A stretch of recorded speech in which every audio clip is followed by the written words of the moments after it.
Welcome back, everyone. Today we will be reading Book 15, so let's get into it.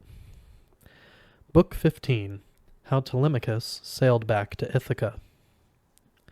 So Pallas Athena went on her way to Lacedaemon to remind Telemachos that it was high time to return. She found him and Nestor's son sleeping in the open gallery before the mansion of Menelaus. At least one of them was sound asleep, but Telemachos was too anxious about his father, and he had been restless all night. Athena came to his side and said, "Don't dally in this valley, Telemachos, I tell ye. Remember your estates and the bullies in your house.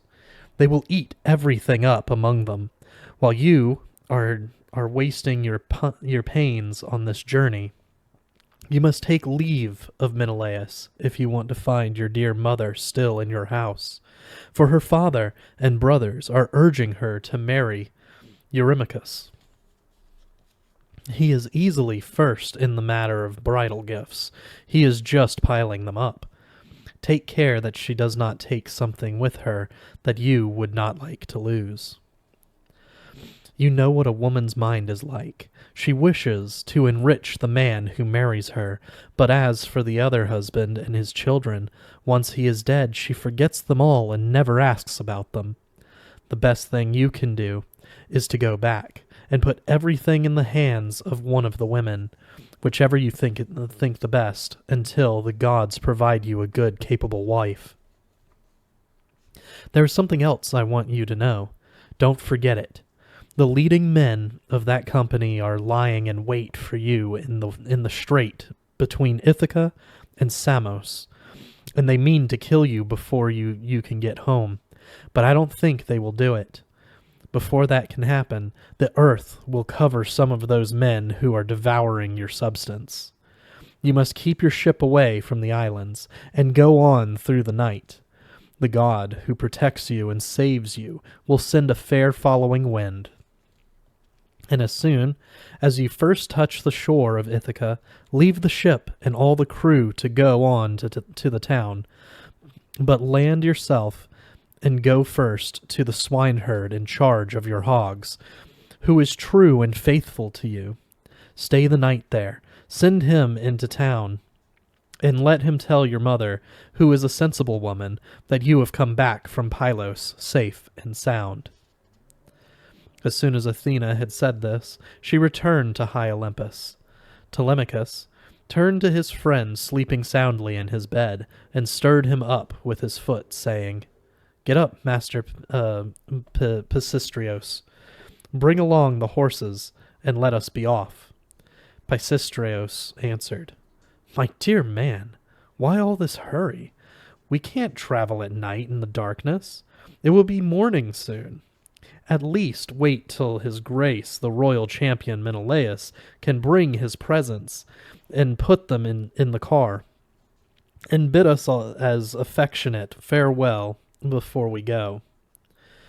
That's what a guest remembers to his dying day, when a hospitable man has been kind to him.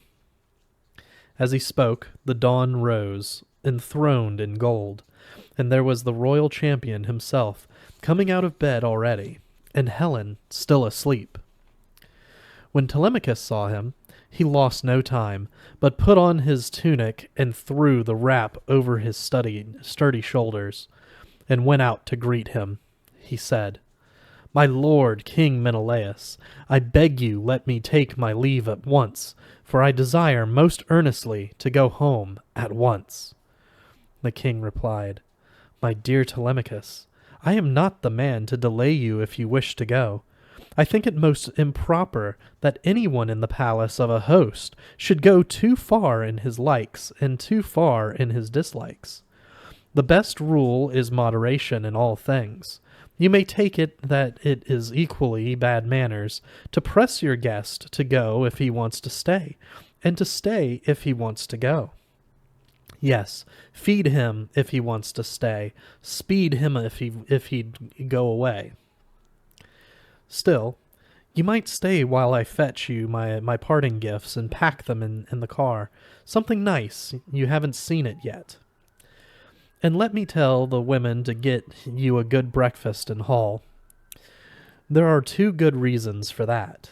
It is a proper attention on my part, and it will do you good to have a good feed before you go on a long journey to the ends of the earth. But if you will go traipsing all over the country, all right. Only let me come too. I will yoke up, and I'll introduce you to the various towns. No one shall let us go just as we came. Something he shall give us to take back home, say a bronze tripod or cauldron, or a pair of mules, or a gold cup. Telemachos answered politely, My lord King Menelaus, with your grace's leave, I wish to return home at once, for I left no guardian behind me to look after the estate. I have my fears that in seeking for my noble father I may be lost myself, or at least something worth keeping may be lost from my house. When the great champion heard this, at once he told his wife and servants to get ready a good breakfast in hall. Antonius Boethides was up already and waiting, for he lived close by. Menelaus told him to light the fire and grill something, and he got to work at once. The king went down himself to the vaults, not alone, for Helen and Megapenthes went with him. When they reached the treasure chamber, the king chose a 2-handled cup and told his son, Megapenthes, to take a silver mixing bowl. Helen was at her coffers, where she kept the robes she had made herself, covered with beautiful embroidery. She chose out the largest of these, which had the finest work on it, and shone like a star. It lay right at the bottom. Then they all came back to Telemachos, and Menelaus said, Now then, Telemachos, I beseech Zeus, the loud thundering lord of Hera, to fulfill your heart's desire, and I will offer you the finest and most precious of all my treasures. It is a mixing bowl of solid silver, the lips finished off with gold, a genuine Hephaestus. Phaidamos gave it to me when I stayed in his house on my way home. He is the king of Sidon, you must know, and now I offer it to you. With these words he handed the cup to him, and Megapenthes placed before him the splendid silver mixing bowl. Lovely Helen was beside him with her robe, and she said, I also bring you this gift, dear boy, something to remind you of Helen, who made it with her own hands. Keep it until your wedding day, and on that happy day give it to your wife. Until then, let your mother keep it for you. I pray that you may return safe to your home and your native land. So she laid the robe in his hands, and he received it beaming with joy. Pisistraos took all the gifts and packed them into the basket, gazing at them with admiration. Then Menelaus led them into the hall, and they took their places, while a maid brought the hand-wash in a golden jug, and poured it over their hands into a silver basin as usual. The dignified housekeeper brought bread, and Boethides served the meat, and the son of Menelaus poured the wine. They helped themselves to the good things that were set before them, and when they had taken enough, Telemachos and Pisistraos yoked the horses and got in themselves. As they moved away from the portal, Menelaus went after them, holding in his right hand a golden cup full of honey-hearted wine, that they might pour the libation before they started. He stood before the horses and pledged his guests, saying, Farewell, my lads. Give my greetings to King Nestor. Indeed, he was kind as a father to me when the Achaeans were in camp before Troy. Telemachos answered politely, You may be sure of that, my lord king. We will give him your message. I wish I were so sure of finding Odysseus in Ithaca to hear about it when I get there, as I am sure you have treated me handsomely in every way and given me grand treasure to take home with me. As he uttered these words, a good omen came. A bird flew over to the right, an eagle, carrying in his claws a huge white goose, which he had caught up from a farmyard. And there were the men and women following with shouts. The eagle passed close to them and shot over in front of the horses towards the right. At that sight, all felt a deep glow of satisfaction, but Pisistrios was the first to speak. "What do you think, King Menelaus? Was that omen intended for us too, or just for you?" Our champion Menelaus did not know quite what to say, or how he should interpret this omen properly. But Helen did not leave him time to answer. She spoke up herself. "Let me speak, and I will utter the words of prophecy which the immortals put into my heart, which I believe will come true. As that bird has come from the native mountains and caught up this goose from the house where it was bred, so Odysseus, after much tribulation and many wanderings, shall come to his house and take his vengeance. Or perhaps he is at home already and laying plans for the destruction of all those men." Telemachos answered at once, "So may Zeus grant it to be, the loud thundering lord of Hera. Then I will offer thanks to you also in my own place, as if you also were a god." As he spoke, he touched up the horses, and they galloped on through the city in fine fettle. So all day long they kept the yoke dancing on their necks. The sun went down, and all the roads were darkened, and they came to Pherae, in the house of Diocles. He was the son of Ortilochus, whose father was the river god Alpheus. There they spent the night, and their host gave them gifts as a host ought to do.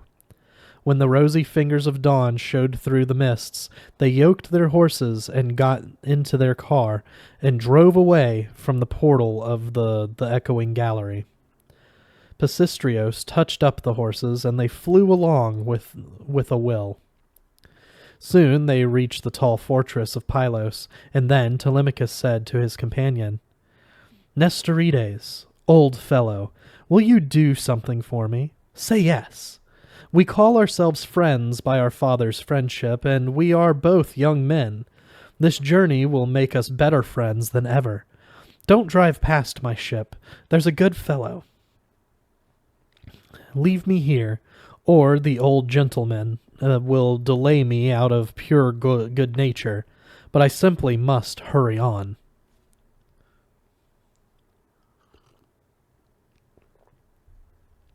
The young man mused a moment, how he could oblige his friend without forgetting his duty. It seemed best, on the whole, to do as he was asked. So he turned the horses toward the seashore. When he took out the treasures, the robe and the gold which Menelaus had given, and put them on board, and without any shilly-shallying, he bade his friend make haste. "Look sharp now. On board with you, and call your men. Get it done before I can go and tell the news to the old gentleman. I understand his masterful ways quite well. He'll never let you go. He'll come down here himself and insist. He will not go back without you. An angry man he will be, that is certain." With these words he drove off towards the city, and soon found himself at home. But Telemachus urged his men to hurry. "In with the gear, you men! In with yourselves, and let us be off." They lost no time in obeying. In a thrice they were on their benches. While he was busy with this and offering prayer and sacrifice to Athena beside the ship, a man suddenly appeared. He came from a far country, banished from Argos for killing someone. He was a prophet who traced his descent from Melampus. His ancestor had been settled in Pylos, the mother of sheep, as men called it. He was a rich man and lived in a splendid mansion, but he had been obliged to leave the country and seek another home for fear of Neleus. And that proud, imperious prince seized his great property and kept it for a whole year. Meanwhile, he was himself kept a prisoner in the house of Phylacos. That was a cruel imprisonment for him, full of humiliation. And it all came from the daughter of Neleus, and the blind infatuation which the destroying avenger brought upon the father. However, he escaped death. He drove the cows from Phylus to Pylos, and made King Neleus pay for his disgraceful doings, and married the girl to his brother. But he went abroad himself to Argos, for there he was destined to live as ruler over that great nation of horsemen. There he married a wife, and built a great palace, and had 2 strong sons, Antiphates and Mantios. Antiphates was the father of Ocles, and Ocles the father of Amphiaraos, the man who collected the famous army against Thebes, one who was very dear to Zeus Almighty and Apollo. But he did not set foot on the threshold of old age, for he perished at Thebes to satisfy a greedy woman. His sons were Alcmaeon and Amphilochos. Mantios was the father of Polyphetes and Cleitos. Of these, Cleitos was carried off for his beauty by Eos' golden throne, and taken to be among the immortals. Polyphetes, by Apollo's grace, became the greatest prophet in the world after Amphiaraos died. He quarreled with his father and went away to Hyperesia, where he was all the world's prophet all long as he lived. It was the son of this man who appeared before Telemachos. As I have said, his name was Telemachos. He found Telemachos in the midst of his prayer beside the ship, and cried out to him in plain words, "My friend, as I find you offering sacrifice in this place, by your sacrifice I adjure you, and by the god, nay, by your own head and your companions, tell me truly and hide it not. Who are you? What is your country and your family?" Telemachus answered, "Very well, sir, I will tell you all you ask. I come from Ithaca. My father is Odysseus, as surely as there ever was such a man. But now he is lost, to my great sorrow. For that reason I provided the ship and crew, and came to find out why he is so long away." The prophet answered, "I had to leave my country like you. I killed a man of my own kin. There are many brothers and kinsmen of his in Argos, men of great power in the nation. I had to take flight from them, or I was a dead man. It seems I was destined to be a wanderer on the face of the earth. Now I beg you take me on board, since I am a fugitive and your suppliant. Or they will kill me. I am sure they are on my track." Telemachus answered, "I will not drive you from my ship, since you desire to join us. So come along. When we arrive, you shall have the best entertainment we can give." He took the spear from the man's hand and laid it upon the deck.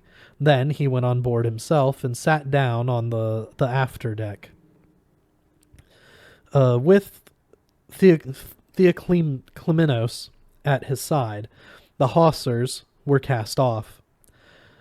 Telemachus gave the word, and the men quickly stepped the mast and made fast the forestays, and hoisted the sail by its ropes of twisted leather. Athena sent a following wind, which went feigning them briskly along, to bring the ship over the salt sea to her goal. The sun set, and all the ways were darkened, and the ship stood for Pherai, running before the wind. Past Cronoi and Chalcis they sailed, and past Elis, where the Athenians hold the country. From thence Telemachus set his course for the points of the islands. turning over in his mind the chances of life or death. Meanwhile, in the hut, Odysseus and the swineherd were supping, and the other men with them. When they had finished, Odysseus spoke to Eumaeus, for he wanted to see whether he would invite him hospitably to stay in the hut or send him down to the city. "Look here, Eumaeus," he said, "and you other men. Tomorrow morning I want to go and beg in the town, for I don't like to be a burden on you all. Now then, advise me, and give me a guide to show the way. But I must go about the town by myself to crave a cup and a crust. I should like also to find the house of Odysseus, and tell my news to the noble lady, and have a try at those high and mighty bridegrooms to be. Perhaps they will give me a meal, for they live on the fat of the land. I should be quite ready to turn a hand to anything they want doing. For I tell you one thing, and don't you forget it. By favor of God's messenger Hermes, who bestows grace and glory on all the works of man, there's not a man alive who comes near me for hard work. Piling up a good fire, chopping dry wood, carving and cooking and serving wine, all that common men do for the gentry." Eumaeus flared up at this and said, "Mercy on us, my good soul! What on earth put that into your head? This asking for certain death then and there, if that art set on going among those fellows. Why, their violence and outrage cries out to the brazen sky. Their servants are not a bit like thee. Young men dressed up fair and smart, sleek heads and pretty faces, that's what their servants be. Polished tables loaded with bread and meat and wine. No, stay here. Nobody minds you here, neither I nor my friends. Then, if the master's son comes along, he'll give you a coat and shirt to wear, and help you wherever you'd fain go." Odysseus answered, "My father Zeus bless you as I do, Eumaeus, for giving a rest to my wanderings and my heavy troubles. There's no worse life for a man than to tramp it. It's this damned belly that gives a man his worst troubles. Well, since you want me to stay here and wait for the young man, be so kind as to tell me about your master's mother and his father, who were on the threshold of old age when he left. Are they still alive? Do they still see the light of the sun? Or are they dead and buried?" The swineherd answered, "Very well. You shall have the whole story from end to end. Laertes is still alive, but every day he prays that his spirit may leave his old body, for he is terribly afflicted by his son's going away, and the death of his own true wife, which was a cruel blow for him and made him old before his time.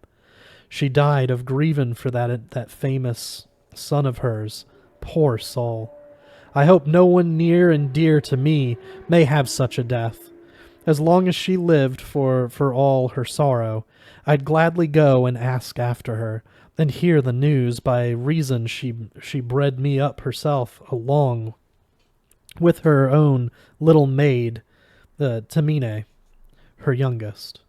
The picture of health she was in her long frock.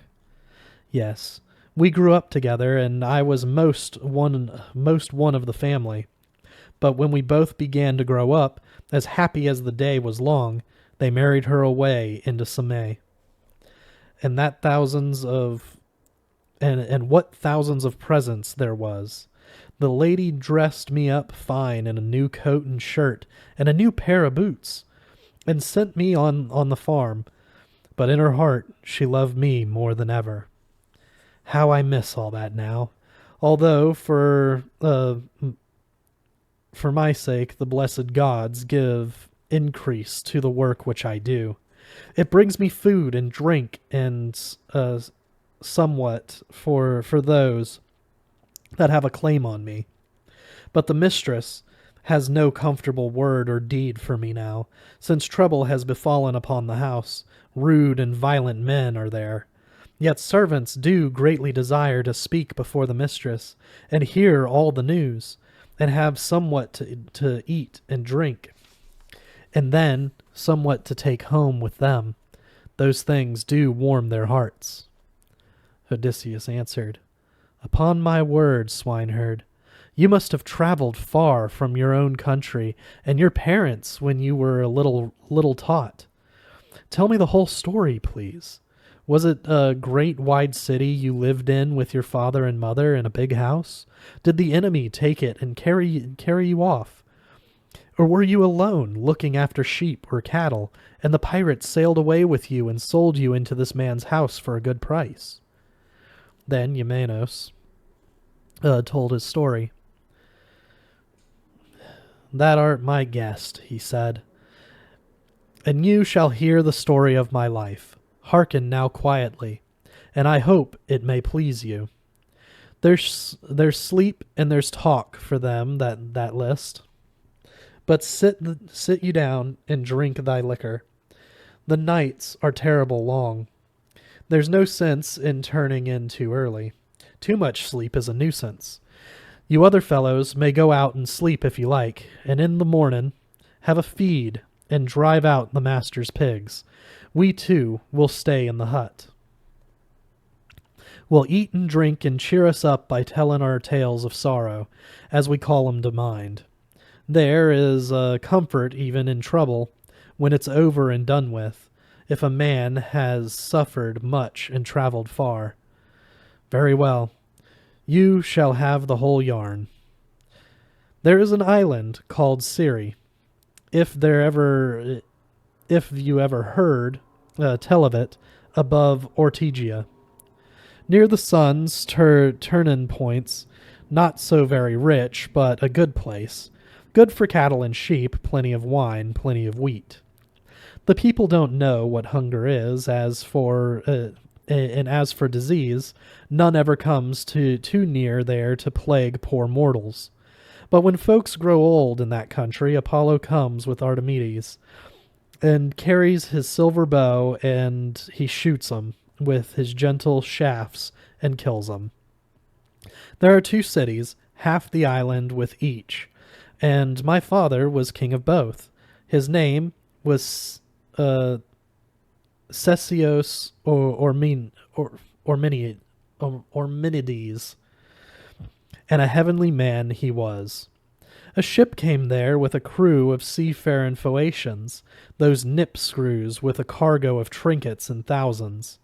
There was a Phoenician wench in my father's house, a big bouncing creature, and clever at all sorts of work, and those cunning swindlers befooled her. She was at her washing near the ship, and one of them lay with her. Hugging and kissing will befool any female woman, clever or no. Well, he up and asks her who she was and where she came from. I come from Sidon, she says, a wealthy city, and my father was Erebus, a man rolling in riches. A gang of Tephane pirates caught me coming in from the country, and carried me off and brought me here, and sold me into that man's house, says she, pointing to the roof of my father's great house, and they made him pay a good price. The man said, Well then, would thy come back with us to see thy father and mother and their great house? They are still alive and wealthy, they say. The woman answered, Yes, I might do that, if you will. I'll swear an oath to take me home safe and sound. All the lads took the oath as she told them, and after that the woman said, Now, keep a still tongue. If you meet me in the road or at the fountain, not one word to me. Someone may go and tell the old man. He might suspect somewhat, and tie me tight, and fasten me up, and plan some mischief against you.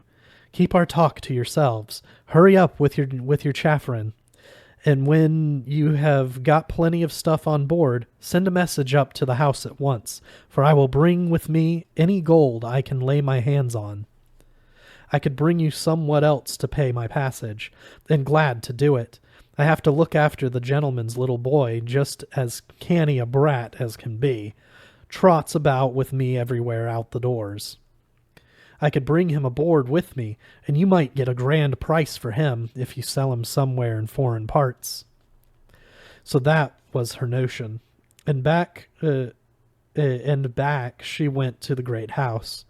The foreigners remained a whole year with us, and got their ship full of stuff by trading. When the ship was reet full up and ready to go, they sent someone to tell the wench. He was a very shrewd lad who come to our house, and he brought a necklace of gold and amber beads. All the maids were in hall, and my mother too, fingering it, passing it around, staring at all their eyes, bargaining. While this was going on, the man quietly nods to that wench, gives her a nod, and away he goes back to the ship. She clips me by the hand and takes me out. In the forehall, she found tables with cups on them. There had been a dinner for some people who had been busy with my father, and they had gone on to the Parliament place. In a twink, she picks up 3 cups, hides them in her bosom, and carries them out. I followed like a little innocent. The sun went down, and all the roads became dark, and we reached the harbor. There were the Phoenicians with their ship. They took us on board, and away they sailed over the sea. Zeus sent them a fair wind. 6 days and 6 nights we sailed. When the 7th day came, Artemides' archeress shot the wench, and down she went plump into the bilge like a sea diver. They threw her overboard for seals and fishes to play with, and I was left unhappy. Wind and water carried them to Ithaca, and then Laertes bought me. That is how I came to set eyes on this country. Odysseus said, You have moved me deeply by your story, Eumenos. You have indeed suffered great trouble, but Zeus has given you good with the evil. There is no doubt about that. After those dangers, you have come into the hands of a kind master, who gives you food and drink generously, and you have a good living. But look at me. I have traveled all over the world, and this is what I have come to. They went on so long talking together, that when they did go to sleep, there was not much of the night left. Soon dawn came in all her majesty, and with the dawn Telemachos reached the land. The men furled sail and let down the mast smartly, and paddled into the roadstead. They dropped the anchoring stones and made fast the moorings from the shore. Then disembarked and prepared their meal on the beach, with good wine to wash it down. When they had had enough, Telemachus gave them his directions. You sail on to the city, and I will find my way to the herdsmen on the farm. In the evening, when I have taken a look around the place, I will come down to the cliff myself tomorrow. And tomorrow I will invite you to your way feast, a good spread of victuals and drink of the best. Then the prophet the Telemachos said, And where shall I go, my son? Which of the lords of rocky Ithaca will give me shelter? Am I to go straight to your mother's house and yours? Telemachus knew that would not do, and he answered, I would have invited you at once to our house, for there is no lack of entertainment there. But as things are, you would not be comfortable by yourself, since I shall be away and my mother will not see you. She does not often appear when those men are present. She keeps clear of them, and goes on with her weaving in her own rooms. But I will tell you a good fellow to go to, Eurymachus o Polybos, the notable son of a wise father, a man whom the Ithacans now respect very highly. He is by far the best man and most earnest to win my mother, and to hold the honors of Odysseus. But Zeus Olympian in the heavens knows whether he will bring the day of reckoning upon them before it comes to a marriage. At the moment when he said this, a lucky bird appeared, a falcon towards the right. That swift messenger of Apollo. He held a dove and tore it with his talons, and the feathers fell in a shower between the ship and Telemachos. Theoclymenos drew him apart and said, as he grasped his hand, Telemachos, not without God that bird came flying towards the right. I knew it was an omen as soon as I saw it. None is more royal than yours of all the families in Ithaca, and you shall be strong forever.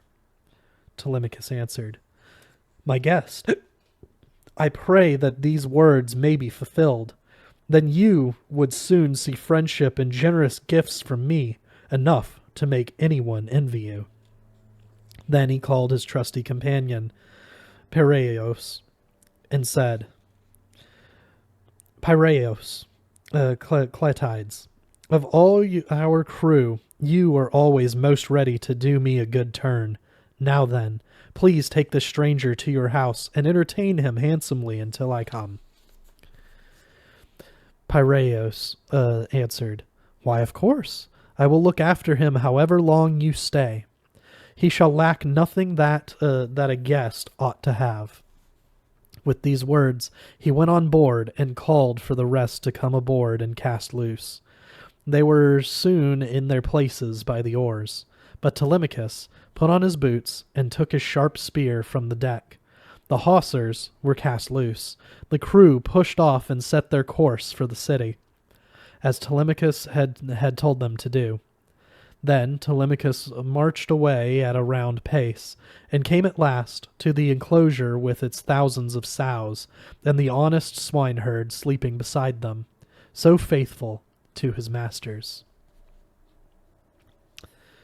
That's it for today. We'll see you guys next week with Book 16.